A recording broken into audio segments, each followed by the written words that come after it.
کھانے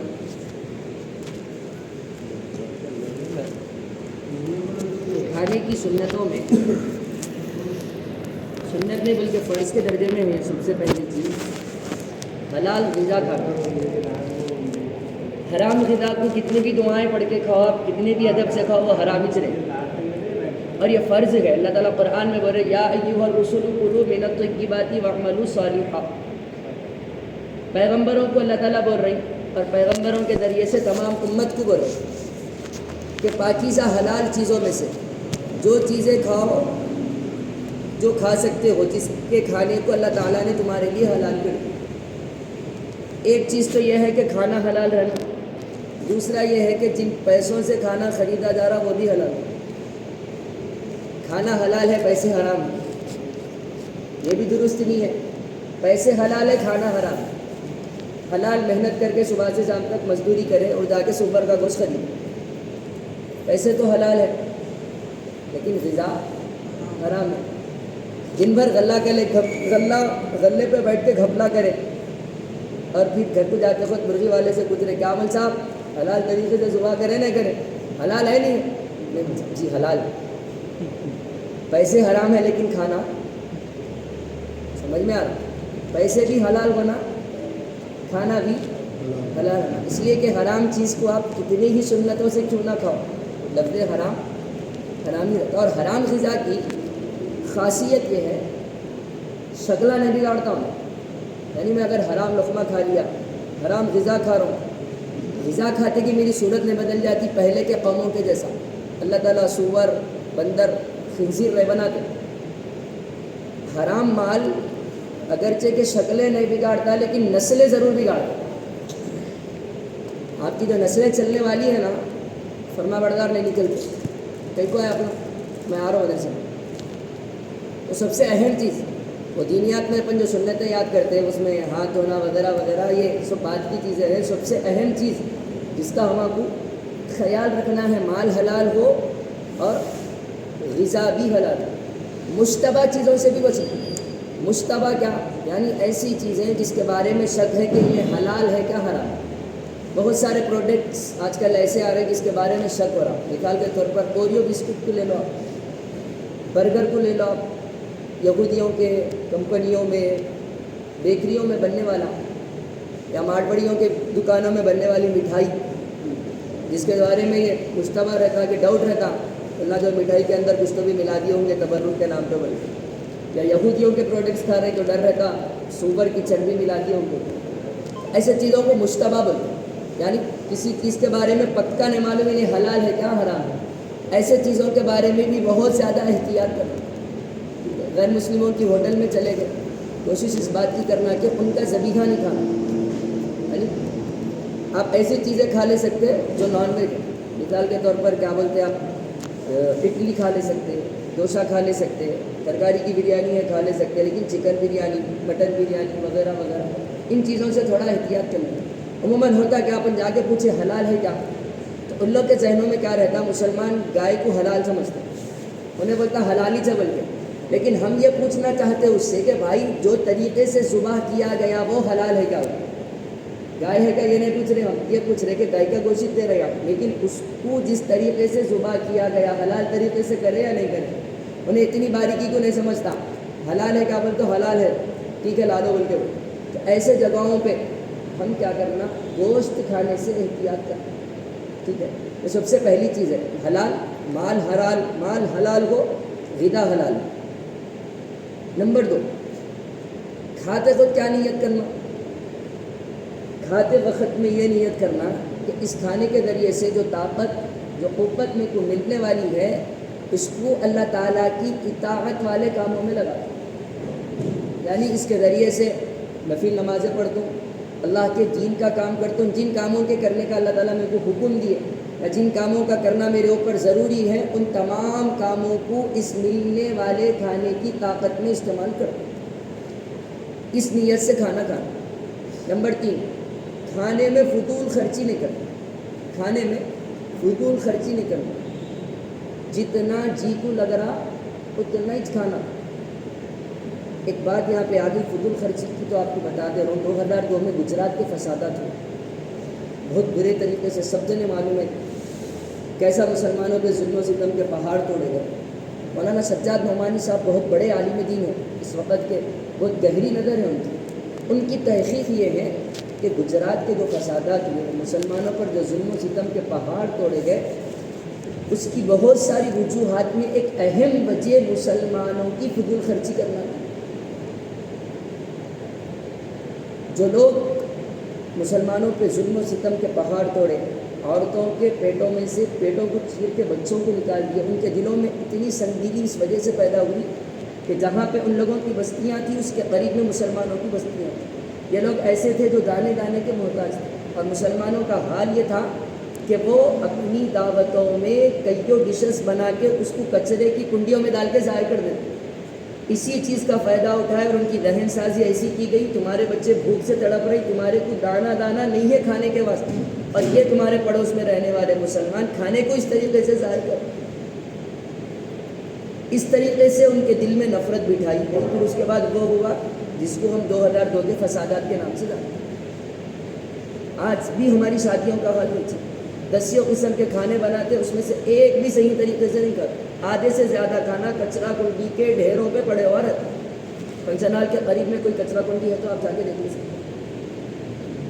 یہ اسراف ہے. ولا تبذر تبذیرا ان المبذرین کانوا اخوان الشیاطین. فضول خرچی نہ کرو, فضول خرچی کرنے والے شیطان کے پاس. رزق کی بے حرمتی ہے, آپ پلیٹ میں اتنا ہی ڈال لو جتنا آپ کا جی چاہتا ہے. بعض دفعہ کیا ہوتا ہے, پسند کی ڈش آ جاتی ہے اور سچویشن دیکھ لیتے ہیں, دیکھ لی کہ کیا کر لیتے, رمضان میں زیادہ ہو پہلے پورا ڈال لیتے کئی کو, اور ایک بار اگر نہیں آئی بھی یہ کوئی مسئلہ نہیں ہوتا. پھر کیا ہوتا, جی بڑھ جاتا, آدھے سے زیادہ پلیٹ میں ضائع کر دیتے.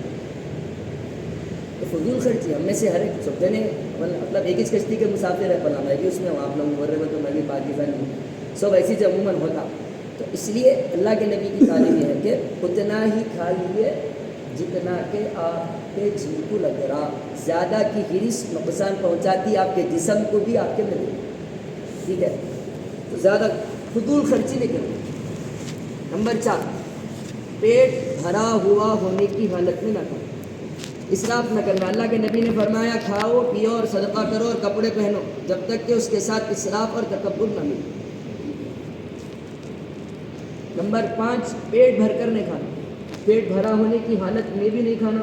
انسان کا معدہ ایسا ہے جو اگر زیادہ بھر گیا تو انسان کو نقصان تو ہوتا ہے. اس سے پہلے بھی آپ لوگ صبح کی مجلس میں تذکرہ کریں, ہر سنت میں ایک فائدہ ہے. تو اللہ کے نبی کی یہ سنت میں یہ فائدہ ہے کہ انسان معدے کی بیماریوں سے بچ جائے. پیٹ بھرا ہوا ہونے کی حالت میں انہوں بلا رہے تو بیٹھ گیا, انہوں بلا رہے تو بیٹھ گیا, پٹھا دعوت دیا تھا, اب بھی گھر سے کھا کے آیا, تو بول رہا بولتے بیٹھ جاؤ, فل کھا لیا, اتنا کھا لے رہے. اللہ کو وہ شخص بہت زیادہ ناپسندیدہ ہے جو زیادہ کھائے اور بد ہضمی ہونے کی وجہ سے کھٹے ڈکارا لیتا ہے. ناپسندیدہ ہے اللہ کو ساتھ. میری اور آپ کی دوستی اپنی جگہ, لیکن بھائی میرے معدے کا خیال میرے اوپر ضروری ہے. پیٹ بھر کر نہیں کھانا, پیٹ بھر کر نہیں کھانا. اب کیسا معلوم ہونا پیٹ بھر کر نہیں کھانا, اس کی علامت کیا ہے؟ شروع میں اپن ڈال لیتے, جی بولتا اور ایک بار پیٹ بولتا نکو بول کے, لیکن دل نے بھرا بولتے نہیں. دل جب بولتا نہیں, دل بولنے کا مطلب یہ ہے کہ اب ضرورت پوری ہو گئی, اب آپ جو زیادہ کھا رہے ہیں وہ آپ کے معدے کے لیے نقصان دہ ہے. پیٹ بھر کے نہیں کھانا, اور اتنا کم بھی نہیں کھانا کہ چکر آنا شروع ہو جانا. یہ جو زمانہ چل رہا نا, اس میں کیا ہے, پورے احکام لوگوں کو ڈیٹیلس میں بتانا ضروری ہے, ورنہ تو کیا کر رہے ہیں, کھانے پینے میں کمی کر کے چکر آ رہی بول کے سکھا رہے ہیں. اس زمانے میں اتنا کھانا کہ عبادتوں میں سستی نہیں بنا, اور اتنا کم بھی نہیں کھانا کہ چکر آنا شروع ہو. میڈیم حالت میں کھانا.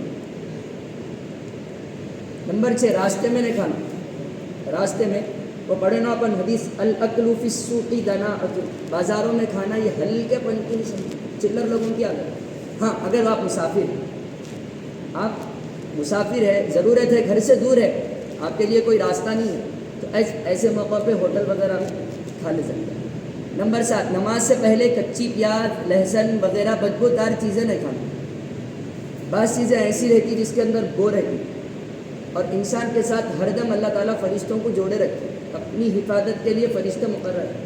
کھانا آ گیا بھائی, اپنی سب نہیں آیا, ارے ہاں نا ایسا بول رہے ہو ڈاؤٹ ہو رہا سیدھا بولو آیا نہیں آیا ہاں نہیں آیا تو نماز سے پہلے کچی پیاز لہسن گٹکا سگریٹ کیا بولتے عاشقی اور کیا بولتے یہ سب چیزیں نہ کھانا کئی کو کچی پیاز نہ کو کھاؤ بولے اللہ کے نبی کئی کو اس لیے کہ کچی پیاز میں بو ہوتی اور جب بو انسان کے منہ میں پیدا ہوئی انہیں مسجد کو آ گیا تو فرشتوں کو تکلیف ہوتی ٹھیک ہے مسجد میں بھی کچی پیاز نہیں کھانا اور مسجد کو آنے کا ارادہ ہو گیا تو اس سے پہلے بھی کچی پیاز نہیں کھانا ایسی چیزیں جس کے اندر بو رہتی اب آپ میرے کو یہ بولو کہ کچی بو کی بدبو زیادہ رہتی نہیں عاشقی ساگر گٹکے کی بو زیادہ رہتی وہ کس میں زیادہ رہتی ساگر گٹکے کچی پیاز میں زیادہ رہتی نہیں گٹکے میں زیادہ رہتی گٹکے میں مسجد کے بیت الخلاء میں بیٹھ کے کھا رہے وہ تھوک کے سیدھا مسجد میں آ جا رہے ہیں نماز مسجد کی سیڑھیوں پہ چڑھتے چڑھتے سگریٹ پھونک رہے مسجد وضو بنا کے مسجد میں میں دیکھے سو باتا ہوں آپ لوگ مسجد کے بیت الخلاء میں کھا رہے وہاں سے سیدھا کہاں جا رہے مسجد میں آ رہے مسجد کے سیڑھیوں پہ چڑھتے چڑھتے بعض بوڑھے احباب نامعلوم علم نہ ہونے کی وجہ سے کر رہے ہوں گے وہاں پھونکتے وضو بناتے سیدھا مسجد میں آ گئے اب کس میں بہت زیادہ رہتی اس میں بہت زیادہ رہتی اور اللہ کے نبی بول رہے ایسی حالت میں مسجد کو نکو آؤ تکلیف ہوتی ہاں اگر وہ پیاز کو بھون دیا گیا تو اس کی وہ کیا ہو جاتی ختم ہو جاتی پیاز کا سالن کھا کے آ سکتے لیکن کچی پیاز کھا کے نہیں آ سکتے اگر اپنے میں کسی کو عادت ہے تو اپن بچ جانا ساتھیوں کو بول کے بچا لینا اپنے پاس کیا کرتے ہیں ایسا نماز کا وقت 1 بجے شروع ہونا 12:30 کو کھا لیں گے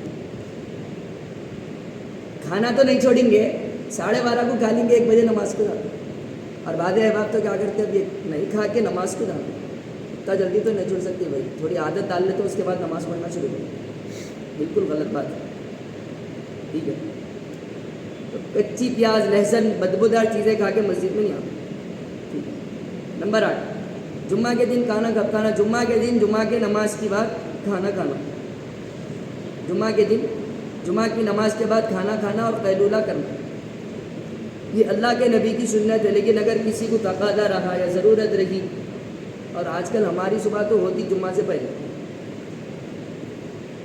12 ساڑھے 12 بجے صبح ہوتی ادھر امام صاحب خطبے تھے اذان دیتے رہتے اپن حمام میں جاتے رہتے اور جیسے ہی انہوں خطبہ دینے کے بعد سے چڑیا چڑھتے اپن مسجد میں داخل ہوتے یہ صبح جلدی اٹھنے والوں کے واسطے ہے کہ جمعہ کے دن جمعہ کی نماز کے بعد کھانا اگر ضرورت ہے تو پہلے بھی کھا لے سکتے کوئی حرج نہیں پیٹ بھر کے نہیں کھانا حضرت امام شافعی بہت بڑے اللہ والے گزرے انہوں بولے میں نے 16 سال میں صرف 1 مرتبہ پیٹ بھر کے کھانا کھایا اور اس کو بھی خے کر کے نکال دیا کتنے سال میں 16 سال میں کون بول رہی ہے حضرت امام شافعی بول کئی کو نکال دیا اس لیے کہ پیٹ بھر کے کھانا کھانا بدن کو بوجھل کر دیتا ہے دل کو سخت کر دیتا ہے عقل کو ختم کر دیتا ہے نیند کو کھینچ لاتا ہے عبادت میں سستی پیدا کرتا ہے زیادہ کھانے کے نقصان سن رہے ہیں دل سخت ہو جاتا عقل ختم ہو جاتی نیند پھل آتی عبادت میں سستی آتی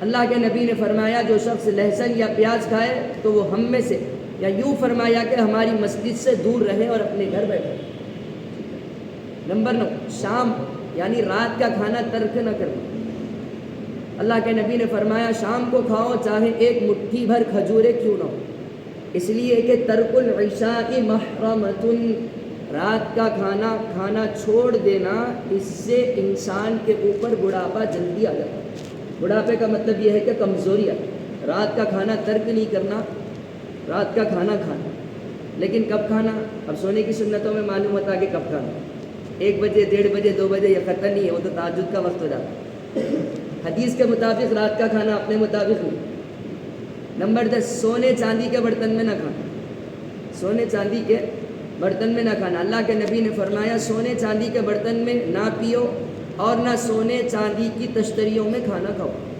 اس کی وجہ یہ ہے کہ اس کے ذریعے سے انسان کے دل میں تکبر پیدا ہوتا غرور تکبر جو کہ اعمال کو ضائع کرنے کے واسطے ایک زہر کے معنی تھوڑا سا زہر انسان کو یوں لمحوں میں ختم کر دیتا ایسے ہی انسان کی لمبی لمبی عبادتوں کو تکبر لمحہ بھر میں ختم کر دیتا من تکبر وضعہ اللہ، جو تکبر کرتا ہے اللہ اس کو گرا کے رکھے. تکبر یہ اللہ کی چادر ہے. صرف اللہ کو حق ہے تکبر کرنے کا، اللہ کے علاوہ کسی کو تکبر کرنے کا حق نہیں. جو تکبر کرتا ہے انہیں اللہ کی چادر کو کھینچنے کی کوشش کرتا. اس لیے من تکبر وضعہ اللہ، جو تکبر کرتا کسی بھی معاملے میں پن دکھاتا، اکڑو پن دکھاتا، میری چلنا میری سننا، میں کا جو جذبہ ہے نا، اللہ تعالیٰ میں کے جذبے رکھنے والوں کو دنیا میں ذلیل اور خوار کر دیتے. کئی جو مثالیں ہیں اس کی. تو تکبر سے بھی بچنا ہے، اور جن چیزوں سے انسان کے دل میں تکبر پیدا ہوتا ان چیزوں سے بھی بچنا. کپڑے پہننے کی سنتوں میں سے ایک سنت یہ بھی ہے کہ پیون لگے ہوا کپڑا پہنے. کئی کو زیادہ اچھے کپڑے پہنے تو انسان میں عجب پسندی آ جاتی، تکبر آ جاتا.